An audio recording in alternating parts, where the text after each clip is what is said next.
Hello, I am Preeti from Francis Xavier Engineering College of 2020 batch from EC department. My mission in life is not merely to survive, but to thrive and to do so with some passion, some compassion, some humor, and some style, which I learned from this institution. Really, I am grateful to all faculties and placement training team because of their restless effort. So many students have been placed. Yeah, I have also been placed in MindGate and VDAT. All the credits goes to our faculties who motivated us to achieve this. I welcome you all to today's webinar Strategies and Tips for Career Opportunities and Higher Studies. This webinar is organized by the Department of Electronics and Communication Engineering from Francis Xavier Engineering College, Tirunelveli. A day without prayer is a day without blessing, and a life without prayer is a life without power. So, let's start the session with prayer. Over to Newlin Jennifer. Prayer. Loving and most gracious Heavenly Father, who is enthroned in the praises of Israel, Father, we thank you and praise you for this wonderful moment. Thank you for the gifts and blessing you have given in our life, Lord.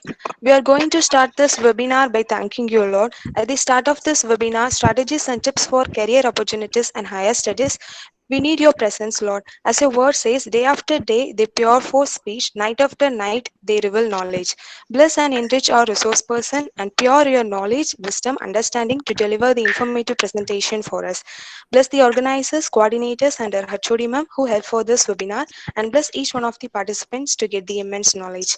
Protect all the people from the harm and be their comfort in the pandemic of coronavirus. Jesus, we commit ourselves to you, Lord. We ask all this in the glorious name of Jesus. Amen.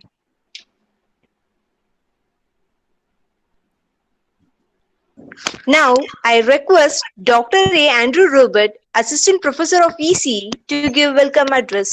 Sir, the passion you have for your job and what you teach is contagious. You're making a difference every day. Over to Andrew, sir. Dear colleagues and my friends, it's my pleasure to welcome all of you to the webinar on strategies and tips for career opportunities and higher studies. First of all, I would like to welcome our head of the department, Professor J. Friska Madam. Her sincere effort and valuable suggestions for organizing all the events of our department are remarkable. I would like to welcome the guest speaker of today's event, Mr. Krishnan Ayyappan. In his busy schedule, he has wholeheartedly accepted our invitation. The purpose of this webinar is to explore the job opportunities and to provide a clear idea about the directions of higher studies in India and other countries. Mr. Krishnan's talk will be fruitful to all the participants. Next, I would like to welcome all of my colleagues who are working united for our department. I would like to welcome another coordinator of this webinar, Mr. Risiki Rajwal sir. He has spent a lot of time and put hard effort for the success of this webinar. Next, I would like to welcome all the participants of this webinar. Around 1,300 participants from various states and countries have registered for this event. I am sure that each of you will identify subjects of your own interest and will benefit from many fruitful and enriching discussions. I congratulate you for your commitment and active participation, and I wish you all the success. Thank you for your attention. Thank you, sir. I consider it a great honor to welcome our HOD, Professor J. Friska ma'am, to share a few words. Ma'am, your smile will give you a positive countenance that will make us feel comfortable around you. You are amazing, ma'am. Over to Friska ma'am. Thank you, Preeti. Give thanks to the Lord for His love endures forever. Education is the means of developing our greatest abilities because in each of us there is a private hope and dream which fulfilled can be translated into benefit for everyone and greater strength of our nation. Hello everyone and welcome to today's Industry Expert Series exciting session 2 on strategies and tips for career opportunities and higher studies by Mr. Krishnan Ayyappan sir, Cloud Engineer, Amazon Web Services, USA. We, Francis Xavier Engineering College, The teaching fraternity of Department of ECE feel extremely delighted in welcoming our resource person, learned professors, future leaders of our nation, students, industry experts who have signed with us for today's interesting session. I would like to share the need of attending today's session since so much of our time is spent either at work, traveling to and from work, or thinking about work, it inevitably plays a huge role in our lives. If you feel bored or unsatisfied with how you spend large parts of the day, it can take a serious toll on your physical and mental health. You may feel burned out and frustrated, anxious, depressed, or unable to enjoy time at home, knowing that another workday lies ahead. Having to concentrate for long periods on tasks you find repetitive or unsatisfying can cause high levels of stress. What's more, if you don't find your work meaningful and rewarding, it's hard to generate the effort and enthusiasm necessary to advance in your job or career. As well as feeling happy and satisfied, you are far more likely to achieve success in an occupation that you feel passionate about. Education is not only a tool for making money, it can be good for our hearts and souls as well and help us figure out how we want to live. We feel happy to say that Francis Xavier Engineering College Department of ECE is an abode for industry ready professional. Our campus is a multicultural campus and facilities which facilitates congenial learning atmosphere.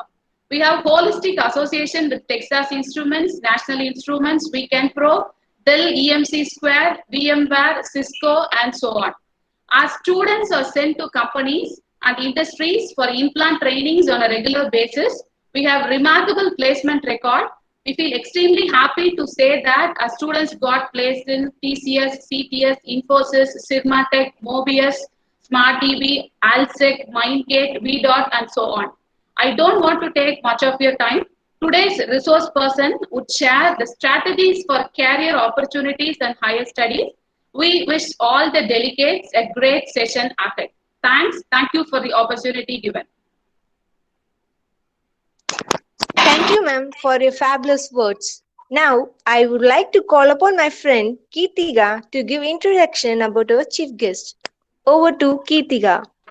Good morning, everyone. I'm Kirtika from Francis Xavier Engineering College, ECE Department of 2020 batch. It's my privilege to introduce our resource person, Mr. Krishnan Ayyappan, BE MS at USA, Cloud Engineer, Amazon Web Services at USA. He has received his Bachelor of Engineering degree in Electronics and Communication Engineering from Anna University, Chennai. He worked as application developer for TCS Chennai for a duration of 4 years and single-handedly driven a project from scratch to completion which saved 15 million USD for the client. He have been awarded Maitri Champion Award twice for the contribution towards corporate social responsibility while working for TCS. He received his Master of Science degree in Software Engineering at the University of Texas at Arlington, USA. He currently working as cloud engineer for Amazon Web Services in Dallas, Texas, USA. He interested in backend development with combination of cloud services and databases. During master degree, he worked on natural language processing application for 7 months. The application has the capability to read client requirements and convert them into use cases which are readily available for the software development teams. He also worked as graduate research assistant during the master's degree, which involved working on a project for IT asset management and setup of service machines for deep learning research. He has written few research articles related to software engineering in Institution of Engineering and Technology IET Journal. Thank you very much, sir, for joining with us today. Therefore, you all listen to him and make our career successful. Thank you, one and all. May I now invite Mr. Krishnan Ayyappan, PE MS at USA, Cloud Engineer, Amazon Web Services, USA, to share his points with us. Good morning, everyone. I'd like to thank the management of FX Engineering College, HOD, all the professors, the coordinators, and all the students here, students and the participants of this session. for joining over. And it's really a great opportunity for me to share all of my experiences with my master's degree and as well as my job past job. So today's session, Uh, I'll be focusing on the strategies and tips for your placements and your higher studies, but it's going to be more focused towards higher studies here in the United States.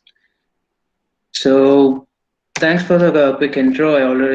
It was a very clear intro, and I just wanted to say that this was a professor who under whom I was working for the natural language processing project.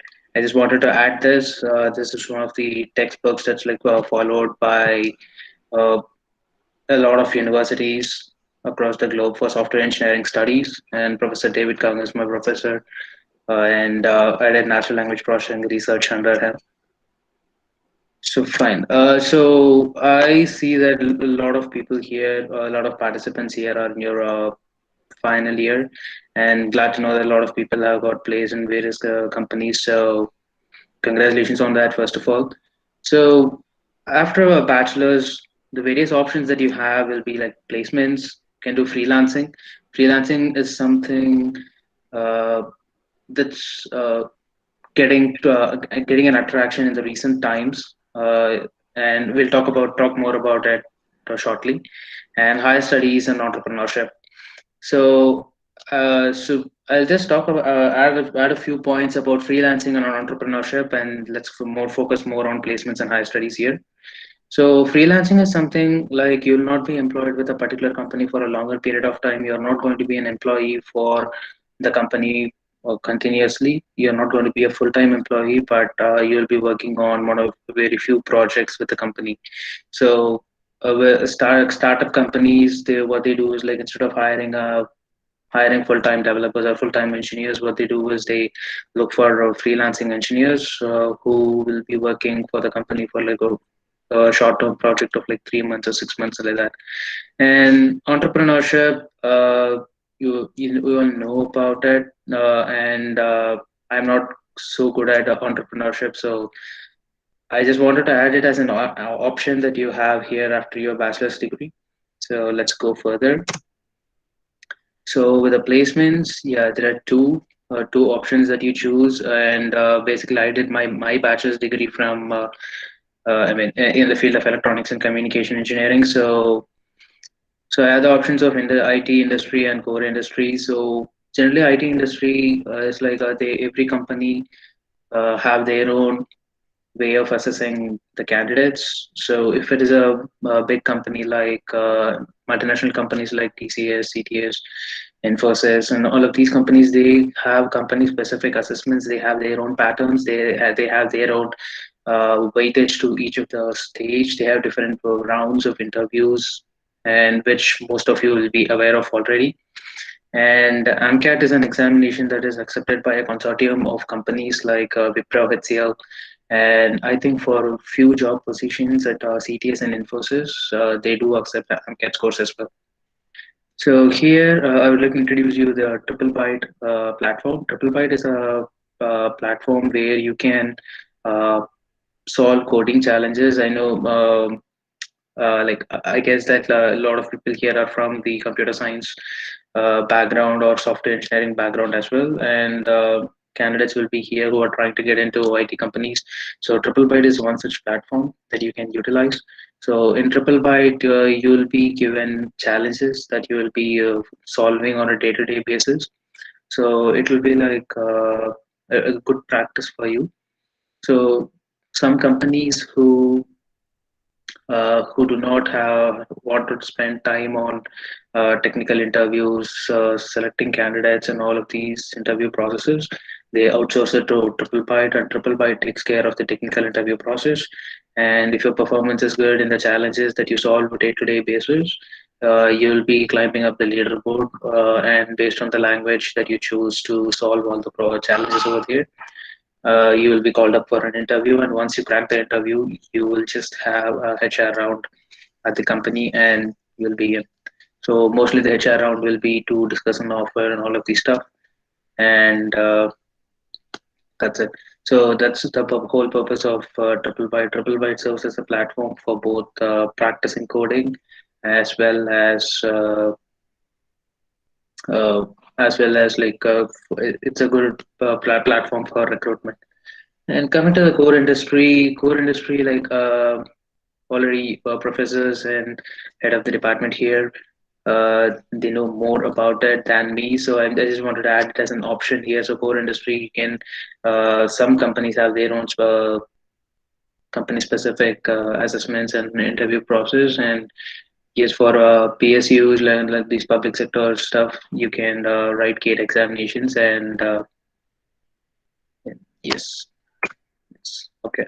So as far as higher studies is concerned, generally immediately after bachelor's, you have two options: either go for technical, a master's degree in technical stuff like MS or MTech, otherwise you can choose a BA.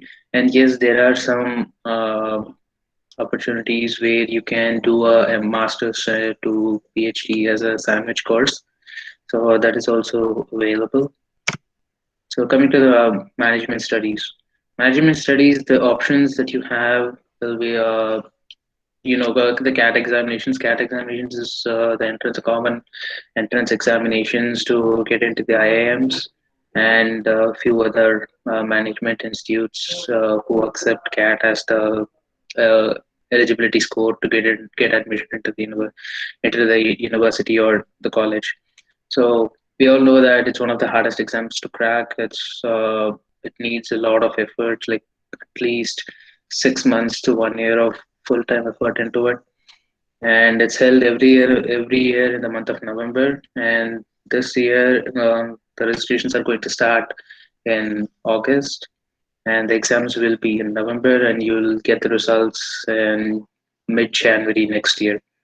So once you crack the examinations, and then just like how we have counseling in Anna University, uh, you will have to apply to different institutes like IIM Kashipur, IIM Kolkata, IIM Ahmedabad, and all of these institutes separately, and you will have to appear in front of the board for an interview. So once you crack the interview, you'll get an admission into one of the IIMs, one of the to say it in the usual terms, it's like you'll be into the one of the business schools. And coming to GMAT, if you wanted to do management studies abroad, so GMAT is the option, the exam that you have to take.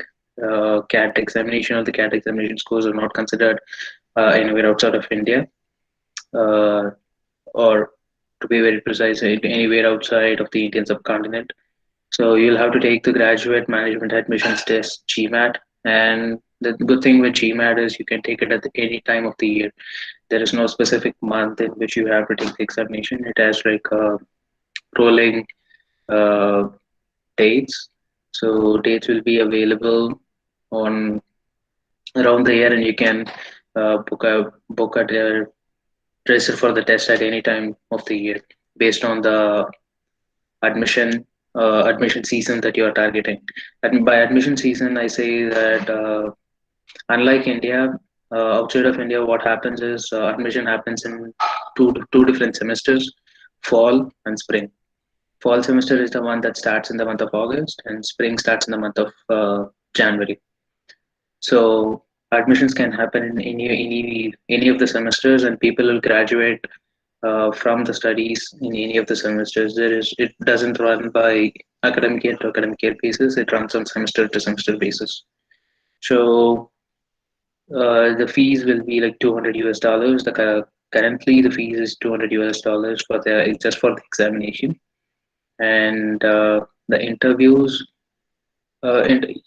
yes, there will be some kind of interviews with the universities, but these interviews are like really dependent on the universities, and because you will be taking TOEFL or IELTS as the English proficiency test.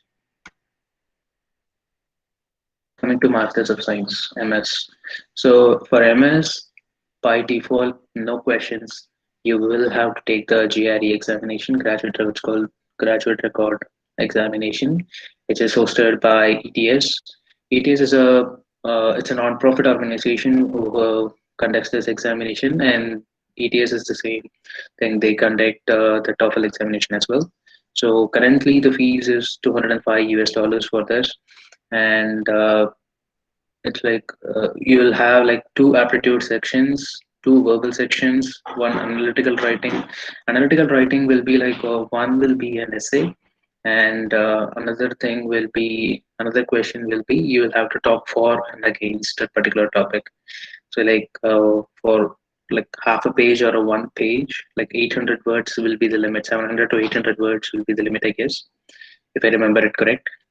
So you'll have to write for the topic, and then the next 700 to 800 word section you'll have to write against the topic.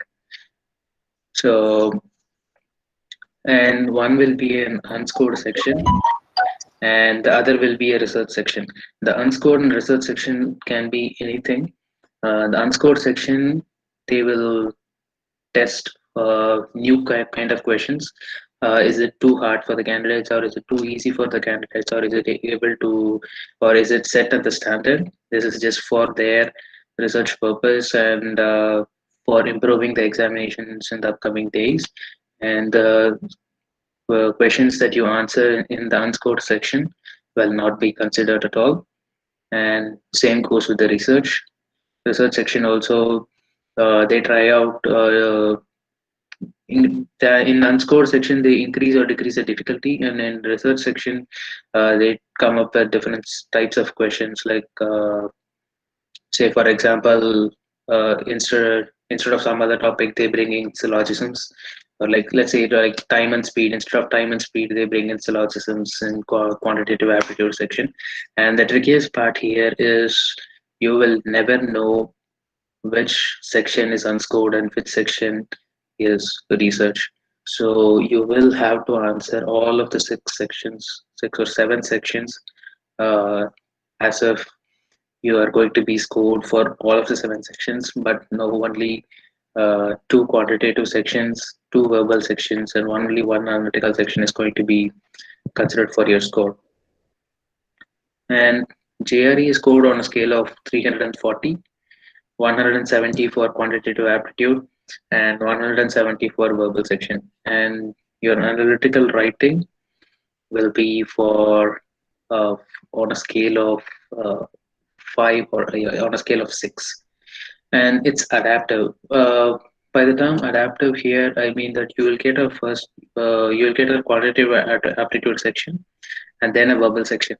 And your third section, when it comes to, it can be anything. It can be again a verbal or a quantitative aptitude, but the difficulty of the second section of quantitative aptitude or verbal will be based on how well you scored in the first section. So if you did really, really well in the first section of quantitative aptitude, it shows that you are very much capable of uh, doing mathematical calculations and all this logical thinking. So it may, what GRE will do is it will increase the difficulty more, so that it just increases the benchmark to test how good you really are for quantitative aptitude. Same goes with verbal.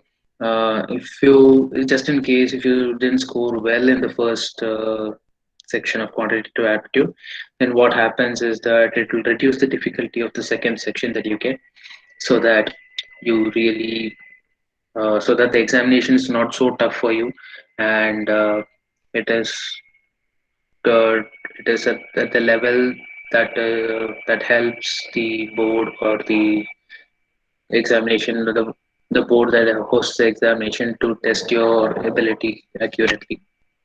So that's what it means by the term adaptive. And yes, so any universities outside of India, they ask for English proficiency tests. Somewhere, some universities are not specific that they want only TOEFL or they want IELTS. Excuse me. So the universities, they will just mention that the candidate should have attended the English proficiency test with a passing score of at least 60% or 70%. So these scores, these cutoff scores, varies from university to university. Same goes with the GRE as well. So I said like the GRE is scored on a scale of 340. What happens is the top universities, what we call as Ivy League, the Harvard University and the Stanford University, Carnegie Mellon, and and few other universities that follow the Ivy League like Purdue University, Georgia Tech, and all these universities they always ask for a score of more than 330 on a scale of 340. And next, then comes the tier two universities, uh, where you will need a score of more than 320.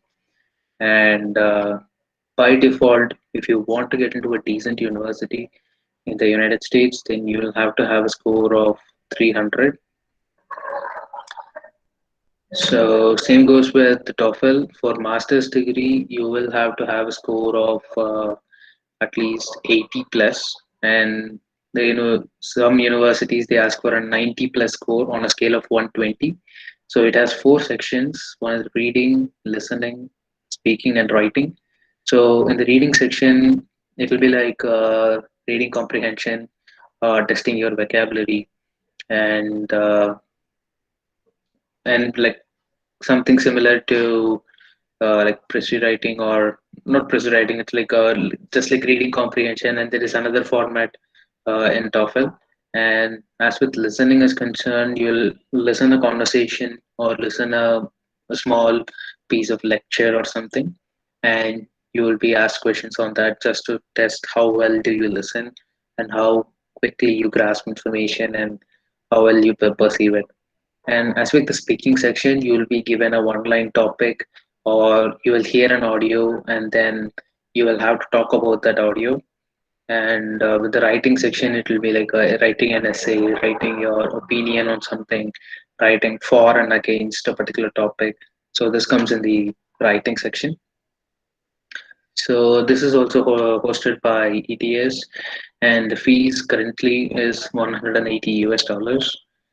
And similar to GRE and Gmat, TOEFL also has examination slots around the year, and you can appear for the examinations at any time of the year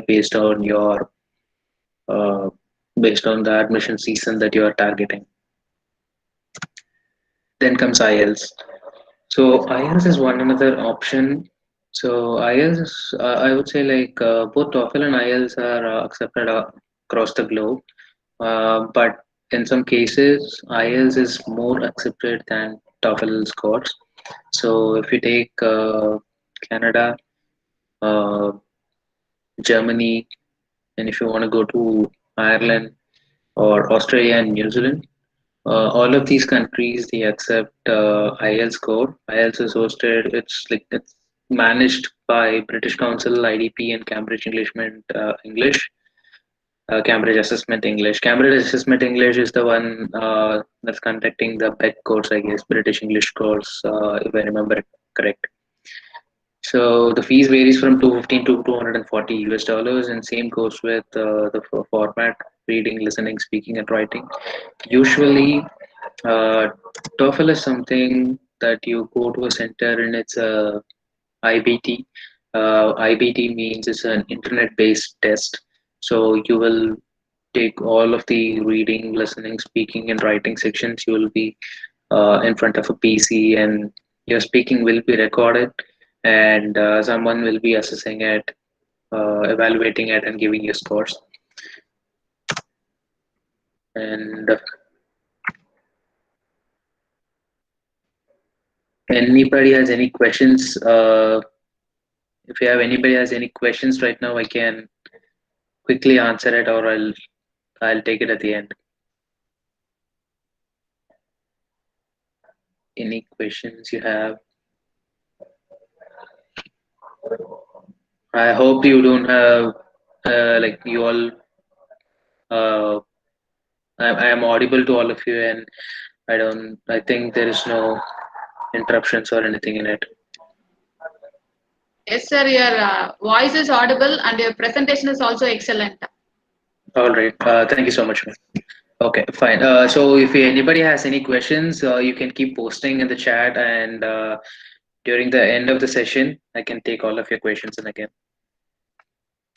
So as with IELTS is concerned, you will have to walk into a testing center where for reading it'll all be like physical test. You'll be given question papers, and listening will be something like a person can talk over, and you will have to listen to them, and then write summaries out of it, and it's all like all handwritten test, unlike TOEFL.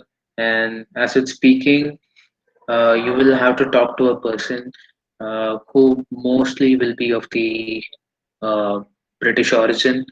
So their accent will be mostly in British accent. You'll have to talk to them so that in the conversation they will understand how well you are able to understand their accent and all of it.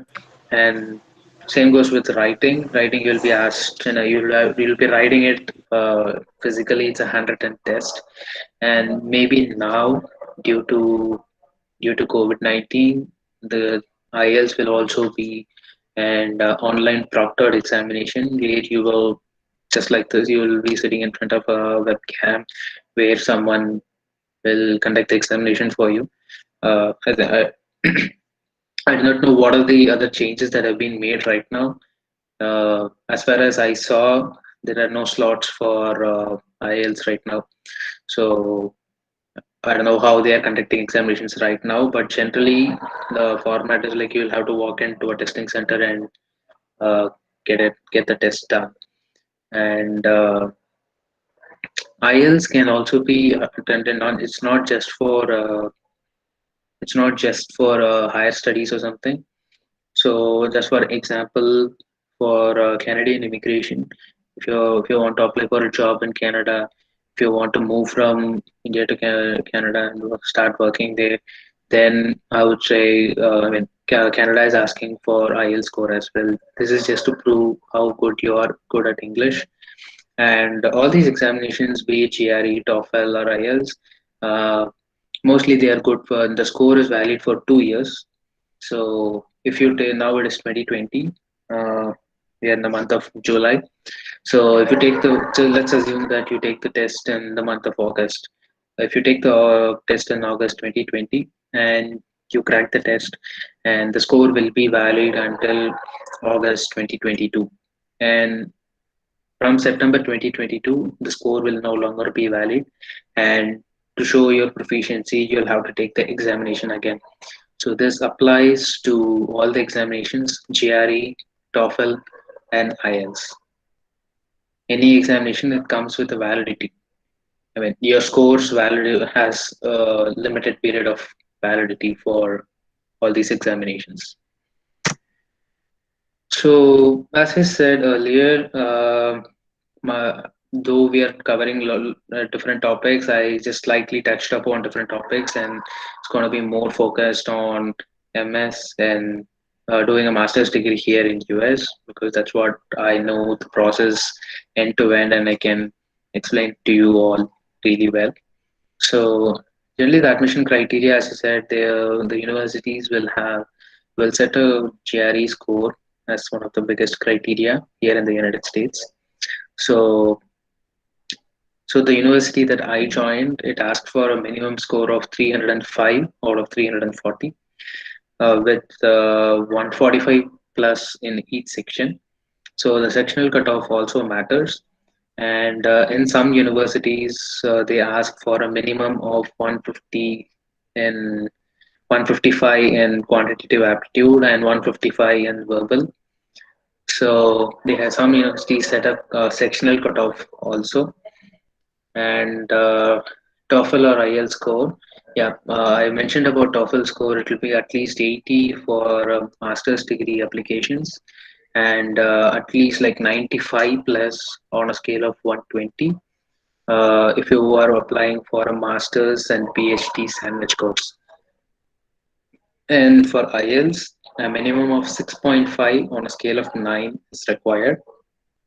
And if you have a score more than 7, you are well in you're like you're really in a safe stage, because 7 on a scale of 9 in IELTS is a is a really a good score, and your IELTS criteria score criteria will be satisfied to any of the universities that you apply. And yes, GPA in your undergrad. This is one of the important factors, but not much to universities in US. But where it will come to play is, so if you are in a situation where the university just have 10 seats left and there are 40 candidates for remaining, so then, and all the candidates would have satisfied GRE and TOEFL score, GRE and TOEFL or IELTS score. So in that case, GPA will come into play, and candidates will be filtered based on the GPA.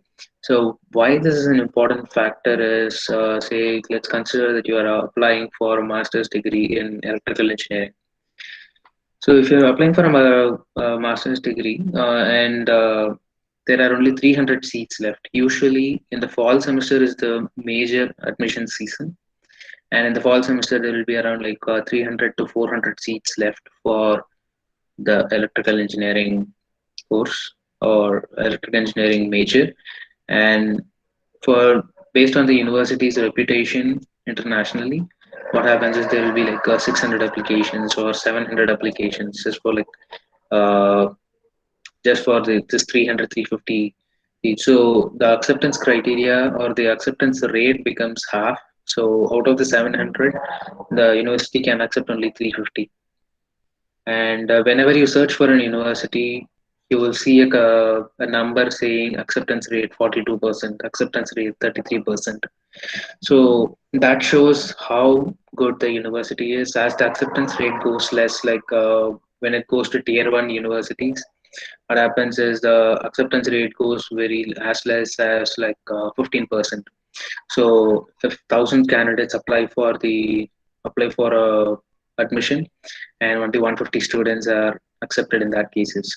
So the same thing will go there also. For 300 seats, 2,000 candidates or 2,200 candidates will apply. So that's where GPA and all these remaining stuff comes into picture. And if you do not have sometimes if you do not have a good GPA, it's like, say, take my example. I'm not a very high scorer, and my GPA was like 7.8, 7.8 or 7.75 was my undergrad GPA. So in such cases, what happens is your work experience comes into play. So your work experience will be considered. So instead of having, instead of having to teach the student for everything, and the candidate would have known certain stuff based on the work experience. And also an important thing is your work experience should be relevant uh, to the master's degree that you are applying. Say if you were working in a bank for like 3 years or 2 years, and then applying for a degree in for a master's degree in electrical engineering, there the work experience will be relevant to that.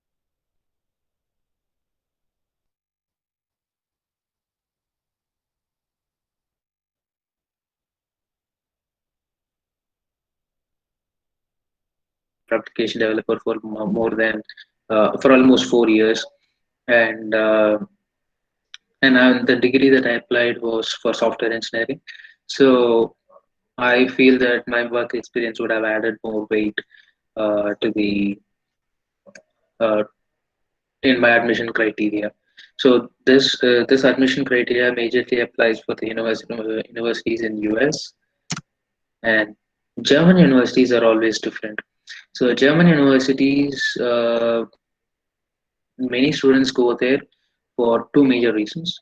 One is where the fees is very less, and the fees will be very very less. And in certain universities, state funded universities, they won't charge you any fee at all, even you are an international student. So what happens here is, you will just have to pay the enrollment fee for every semester.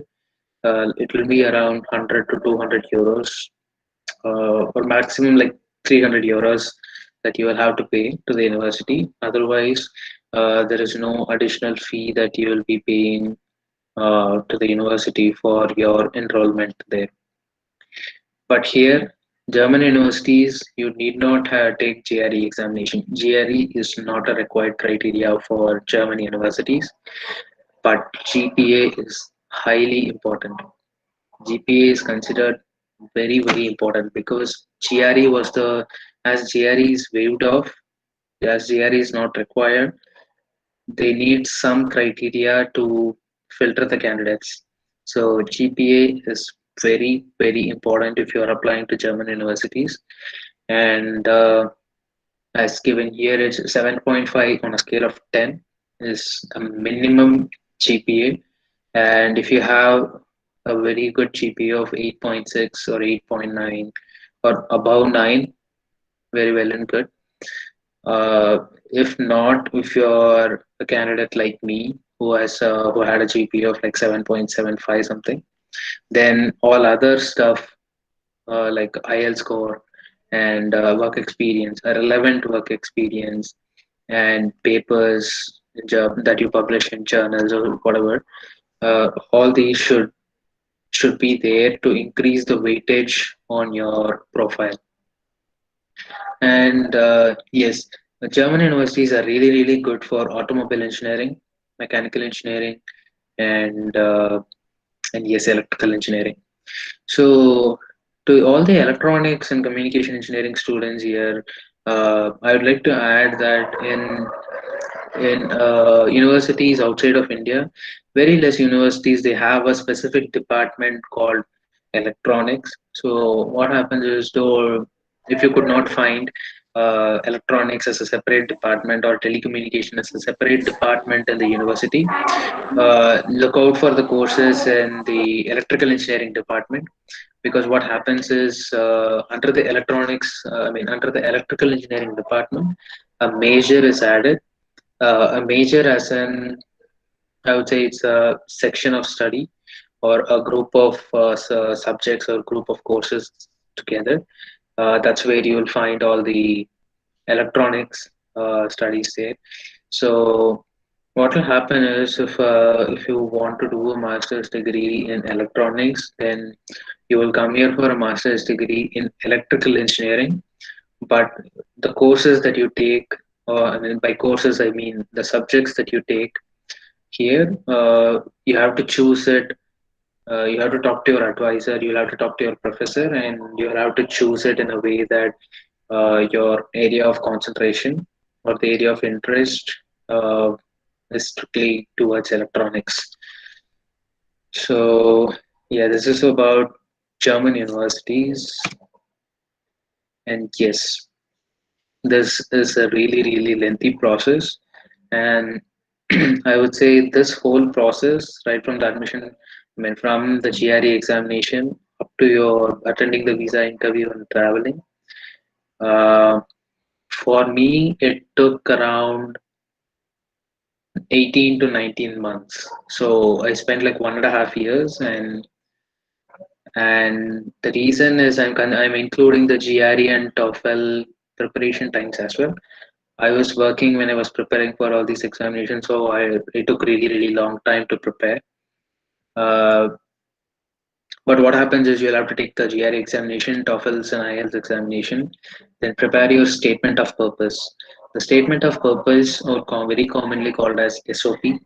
SOP is you will have to write an essay, or how would I say, uh, a very brief description of who you are, why do you want to do master's degree, and why did you want to do master's degree in electrical engineering or software engineering or computer science or computer engineering, whatever the course you are doing, why do you want to do in that particular university? So if you are applying to 5 universities, you will have to have 5 different SOPs. So let's say consider that you are applying to University of Texas. So my SOP looks something like, so I was interested in all these, and that's why I chose to become to work for an IT industry. And now, what is the need, or what really compels me to pursue a master's degree in software engineering at the University of Texas at Arlington? And why? What will happen, or what is the outcome, or what do I expect from that master's degree? So this has to be convincing for the person who is evaluating your application. So the person who is going to evaluate your application will be reading the statement of purpose. The statement of purpose is generally uh, 1.5 to 2 pages in length. So I can share you samples through your professors, through the coordinators. Maybe I can forward it to Dr. Andrew, and you can get it from him, or you can send me emails and I can share with you some samples. And letter of recommendation. Letter of recommendation is really important.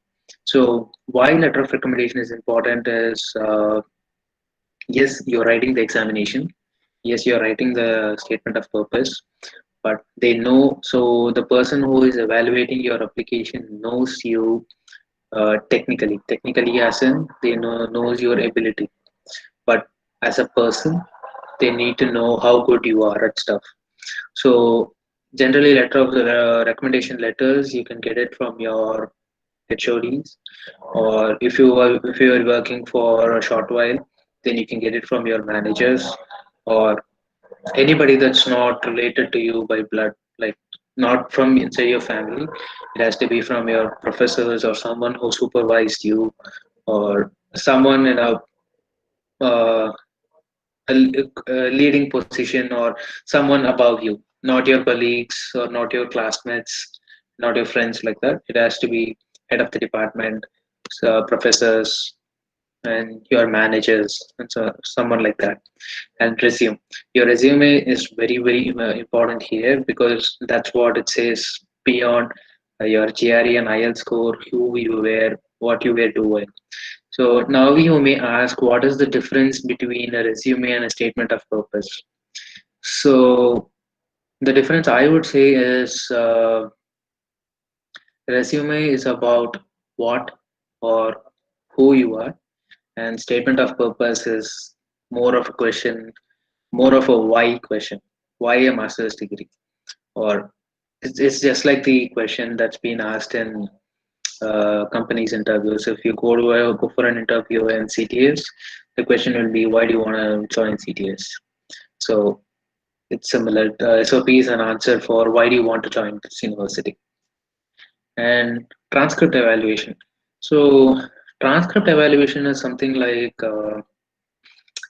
so in India we have GPA, and the GPA is on a scale of 10. But outside of India, as with American universities and German, or all of these universities are concerned, the GPA is on a scale of 4. So you will not get a score on a scale of 10. You will be getting on a scale of 4. So, and maybe some universities, maybe some candidates, they are applying from China or Russia or whatever the country they are applying from. They might have a different grading scale, maybe a percentage like 88%, 95%, or like that. So this transcript evaluation is done by certain organizations like WES, and there is another organization called ECE. And what they do is, you will have to send your transcripts. A transcript is similar. It will look like your consolidated mark sheet. So you'll have to send your transcripts to WES. And when you send it to WES, what they will do is they'll check whether a transcript that you sent is genuine. They'll check whether it is real or something forged, and they will convert your GPA on a scale of 10 to a scale of 4. And it's not a direct calculation. You cannot just multiply it and then get a converted to 4. They have a different criteria based on the subjects that we had in the undergraduate study, and they will calculate a score on a scale of 4, so that when it comes to a scale of 4, it is accepted, or it is a score that is understood by all the universities. So after the transcript evaluation is done, you'll have to apply to the university and you'll have to fill out an application online, pay a fees. Usually the fees will be more for international students.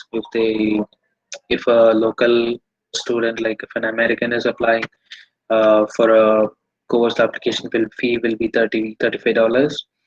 For international students, it will be $60 or $70. Generally, any fee will be high for international students.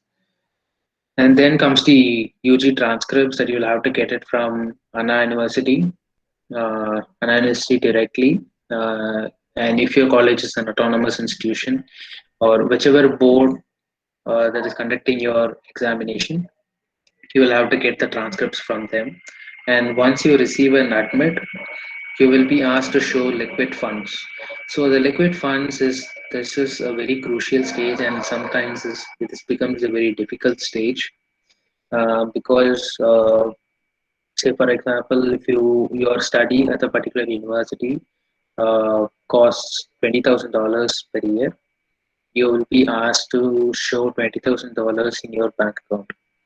So let's say when you convert it, it becomes around 15 lakhs. 15 lakhs should be shown in your bank account in the form of like savings bank account or fixed deposits or investments, because the funds that can be liquidated as in it should not be a fixed deposit that you cannot more take out for like 7 8 years. It should be something, if you want funds you can take it from it immediately. That's called liquid funds. You should show 14 to 15 lakhs a minimum based on the university in your bank account to receive further documentation. The further documentation that you will be receiving from the university will be needed for applying for visa. So after this, you'll apply for a visa, then attend the visa interview, then get the visa, and then finally you will travel. So all of this, generally, you will have to spend around uh, 1.5 lakhs. This all of this will take 1.5 lakhs. So that's what I spent um, like 3 years back.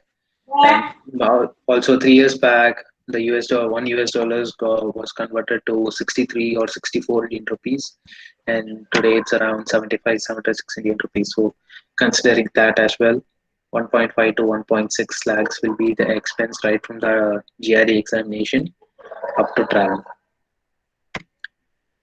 And yes, the classes will be, you'll have only 3 subjects per semester.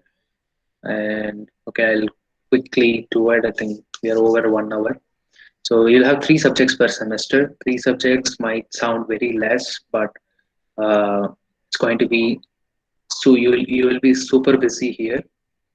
And the reason is though you will have just 3 hours class for every subject every week, so you'll be in the classroom only for 9 hours every week. But for all the remaining time, you'll be really busy. You'll have a lot of assignments. You'll have a lot of projects, and it is now never like the projects or assignments that we. Well, I'm not putting any blame, but I want to make a point here because that's the difference that what I felt. Because if it is an assignment, you cannot copy it from the other person. Every assignment has to be unique, because if they ask you to develop an application, you will have to develop an application on your own, even if it is going to be the same logic. If x equal to y, do this, else do the next thing. If the logic should be different, and there will be a plagiarism checker whenever you submit an application. This applies to any university. And just in case, if two students have the same submitted the same code, both the students will have to appear in front of the university's discipline board, and they'll have to answer why those two are similar. There was a situation for me where me and one of my students, we were referring to some website, and both the website, I mean, it was a official website of some technical forum or something, and we both had that thing as reference, and we had uh, submitted our code, and we were called by our professor and asking, why did you guys copy code from each other? But then we had to explain, no, we took it from this reference website, and by chance we both took it from the same reference website, and this happened. So this will be very important. That's why you'll be like very busy. And as with the fees is concerned, for every subject you'll have 3 credits, and the fees will vary from $1,000 to $1,500 per credit. So for every subject you will be paying 3,000 to 4,000, $4,500, and for 3 subjects. So and all other fees, your health insurance and all of these will get added up. So every semester you'll be paying around $11,000 to $14,000 as fees.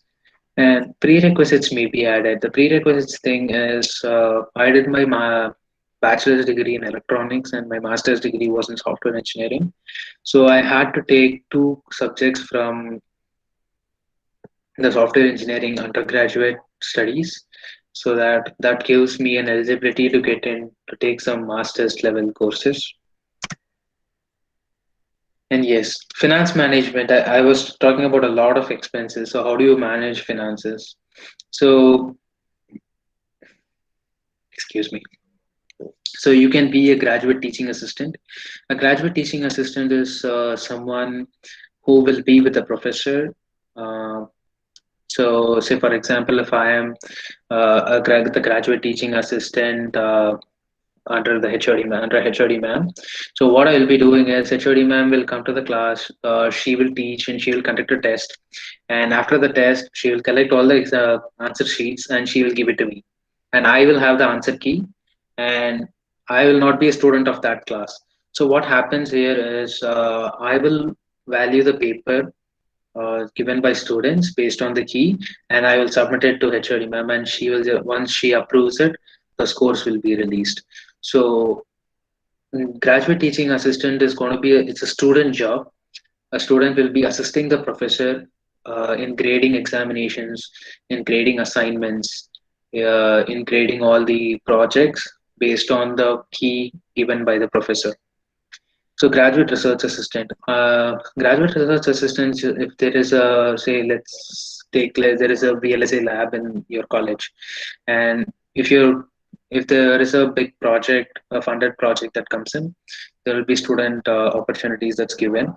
So you will be working in the project, and you will be getting stipend from that project. So that's how graduate research assistant works. And I was working as a graduate research assistant, and I was working for the infrastructure team of computer science department, and we were developing a project for IT asset management, and we do other stuff like we deal with deep learning servers and all of these. And yes, you'll be allowed to work for 20 hours per week. So this is for the norms, for the American norms, and the tuition waiver. So as I was working as a graduate research assistant, I got a 30 to 40% fees waiver. So I'll be paying less than an international student. So these are some opportunities where you can manage your finances. And yes, there are a lot of part-time jobs in the universities. People will work in restaurants, uh, in some labs or any stores. So there will be a lot of jobs around the university campus that will help you manage finances. And yes, PhD is, we all know PhD is not a joke. It's never an easy task. So people may think like PhD is just another degree. No, it is not. You will have to put at least 3 to 5 years of your full efforts into it to get a PhD. Irrespective of where you are, in which country you're doing it, a PhD is really big thing. And what happens is when you do a master's degree and the PhD in the very same university here in US, what happens is the number of subjects that you need to take in PhD becomes less, because you will already have taken those subjects in your master's. So you can tell the university board that I've already taken all these in my master's degree, so I can waive it off. So this is one of the biggest perks of doing masters and PhD in the same university. And yes, and finally, this applies to anybody. So have your LinkedIn profile updated. LinkedIn profile is really, really, really important. So LinkedIn profile is typically a digital version of your resume. That's what I will say.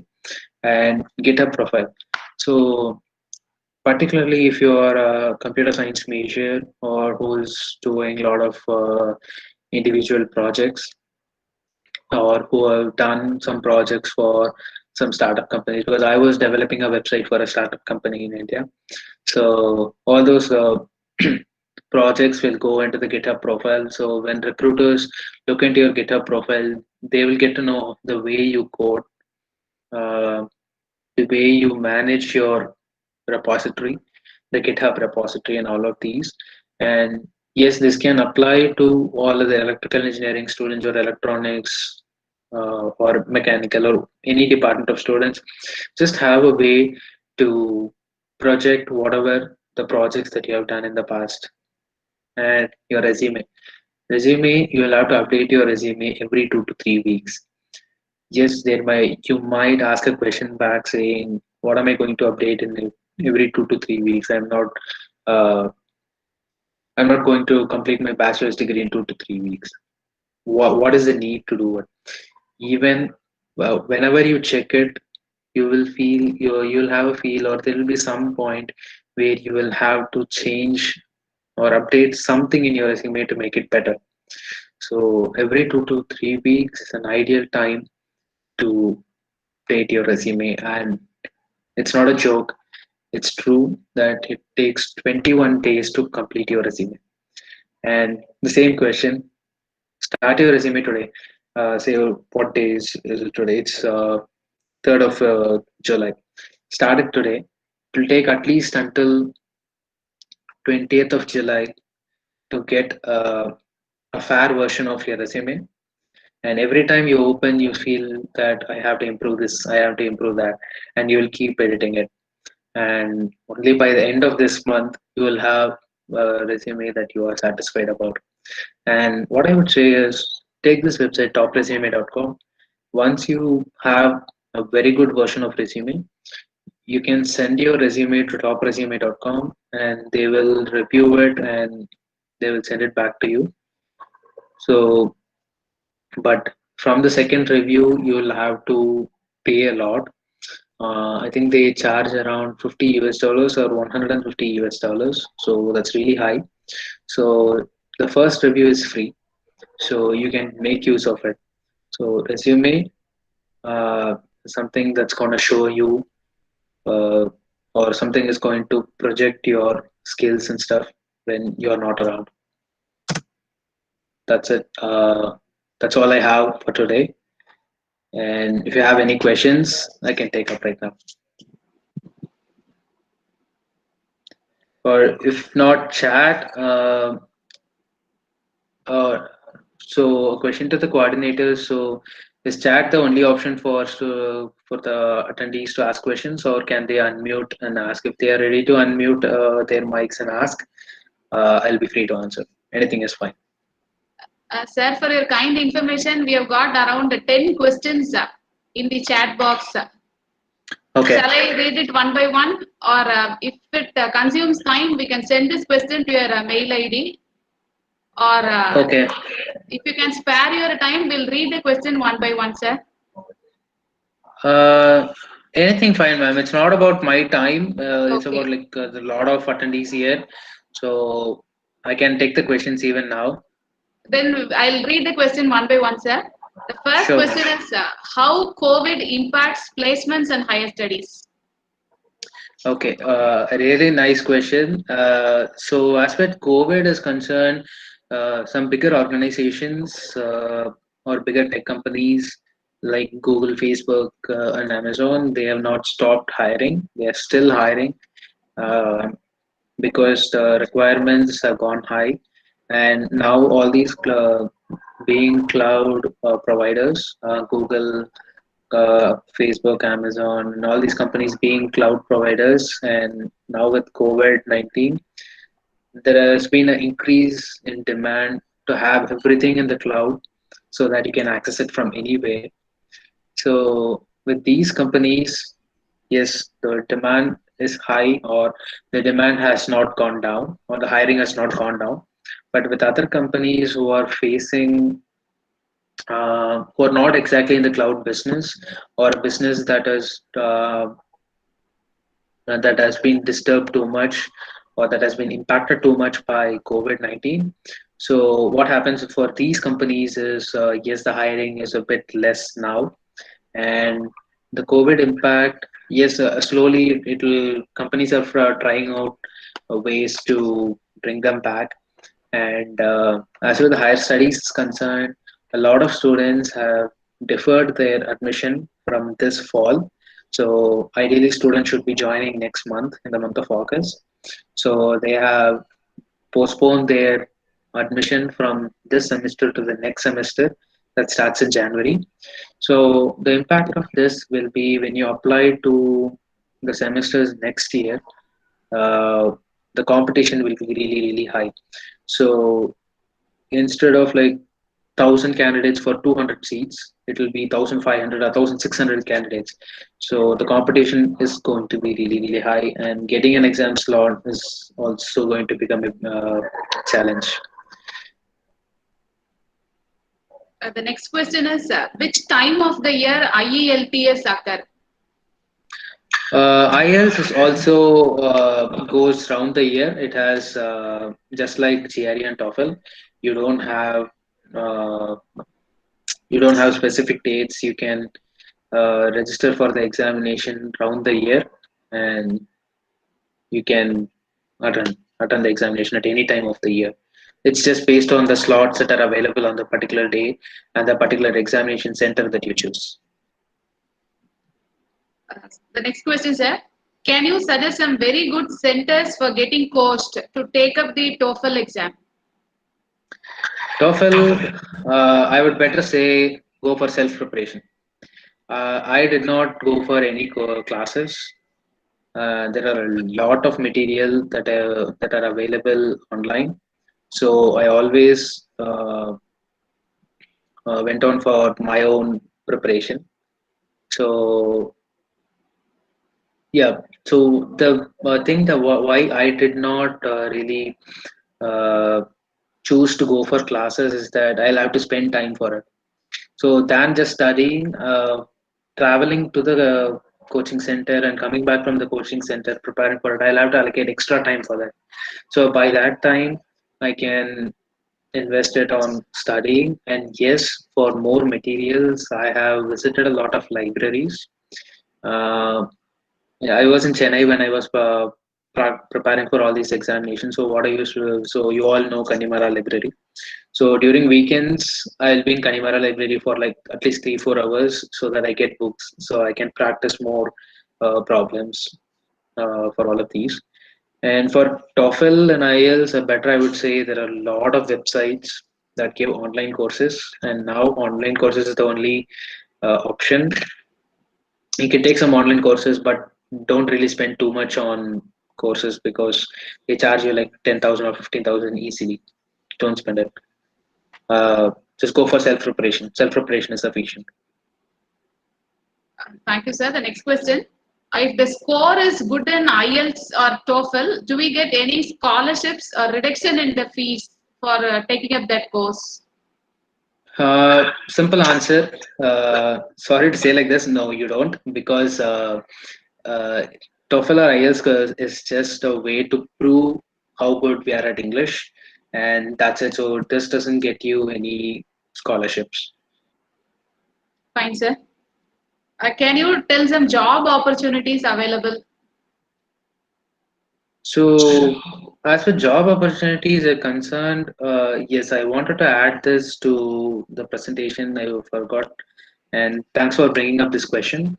So, when you decide, first thing that you'll have to decide is what do you want to study. Do you want to do a master's degree in computer science, do in software engineering, do in computer engineering, or do it in electrical engineering, or Do you want to do management studies? Just decide on all these first. Don't choose the country and then choose for what you want to do. So first thing that you'll have to choose is what do you want to study. Second thing, based on your choice, you'll have to choose the country. So for computer science, for IT, I would suggest US and Canada. And for any thing like electronics, electrical, automobile, and mechanical, Germans are always on top. So go with German universities.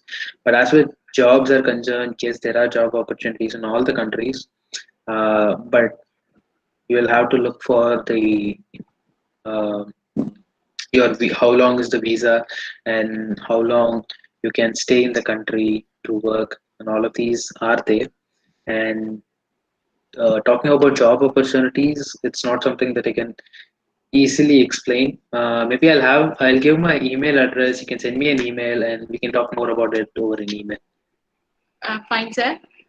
One more question. If B results are also considered for getting admitted for MS. Yes, PE results are considered because, as I said, your undergrad GPA is one of the bigger factors.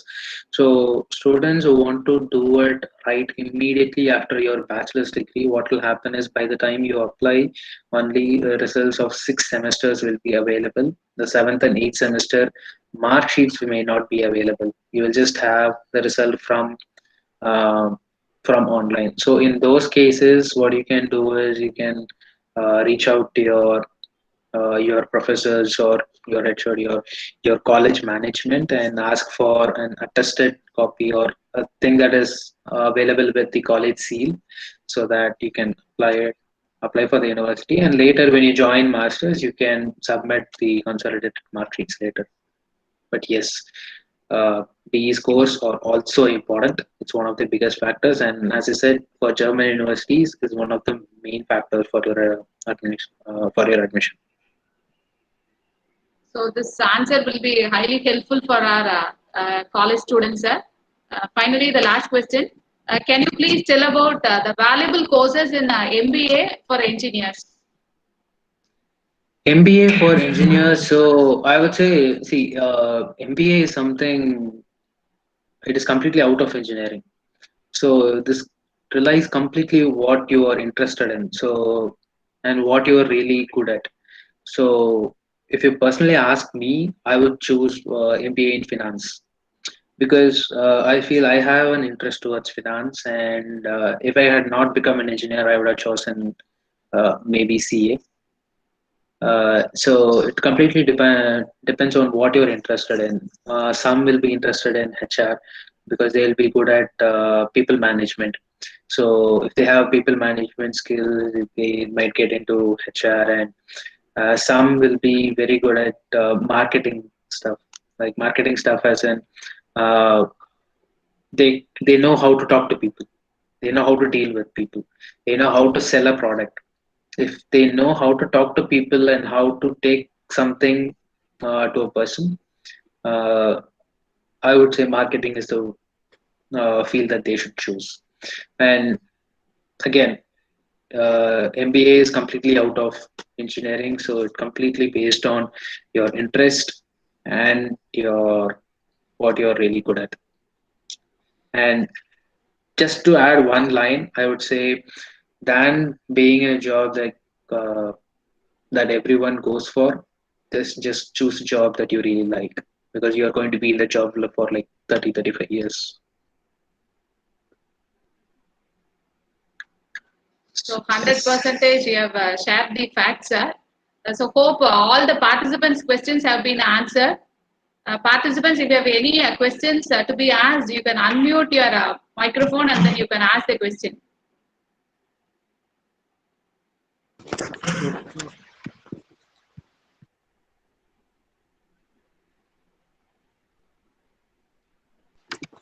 So what So about this aviation, is my sir? yeah. Yes, go ahead. So what about aviation industry after lockdown? Aviation industry. To be honest, I have no idea about aviation industry. Instead of I don't want to give you some false answers. So let me be open. Like I do not have any idea of aviation industry, but any industry after lockdown, it's going to be based on the business they are in and how well the business is going to gain demands after COVID. Because like slowly now people are finding out ways to deal with this COVID because the COVID situation is not going to be over for like next 4 months at least, and 4 months can I mean a business cannot wait for 4 months. So it depends on the industry, but as with aviation is concerned, no, I do not have an idea. Um, Sorry about that. Okay, sir. Thank you. Sir, we would wish to record a sincere thanks to you, sir. The way you shared your journey with us in a very simple, humble way, it was really inspiring for us. And thank you for your patient answering. We feel very happy and we are thankful to you, and we wish you all the very best to reach greater heights in your future. Thank you so much for connecting Thank you with so us. much. Yeah, thank you so much. So a lot of people have asked for PPT. I do not know if it is possible to get this chat history completely. But I have my email address. I'm sending my email address. Just send me an email. I'll reply with the PPT. My email is Krishnan. I did my bachelor's in National Engineering College, so that's why that NEC is there. Krishnan NEC@gmail.com.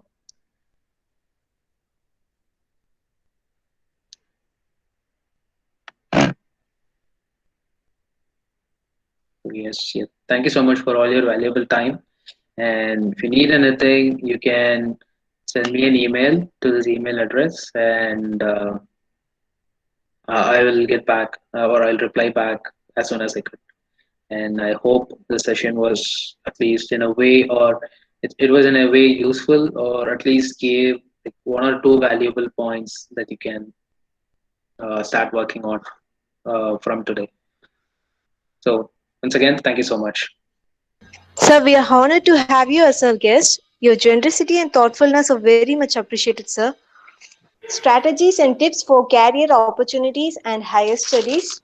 Now, I request our coordinator, Mr. S. Isiki Rajavel, Assistant Professor of ECE, the man of distinct vision and a fountainhead of illuminating ideas, an ideal of knowledge and experience and inspiration to all of us, to give vote of thanks. Over to Isiki Rajavel, sir. Distinguished resource person of the day, learned professors, participants from various institutions and organizations, student friends. Good morning, one and all. I feel honored and privileged to propose the vote of thanks for the webinar Career Opportunities and Higher Studies by our EC department. First and foremost, I thank the Lord Almighty for showering His blessings in all our efforts.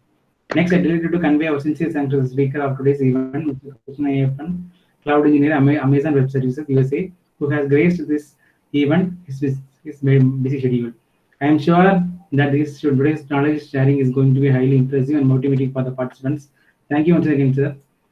I thank our beloved Chairman, Dr. S. Babu, sir, and Vice Chairperson, Mrs. Ramani Babu, ma'am, for their blessings and inspirations. I thank our beloved to us for arranging this event. Thank you, sir. We look forward for your continuous support in the days to come.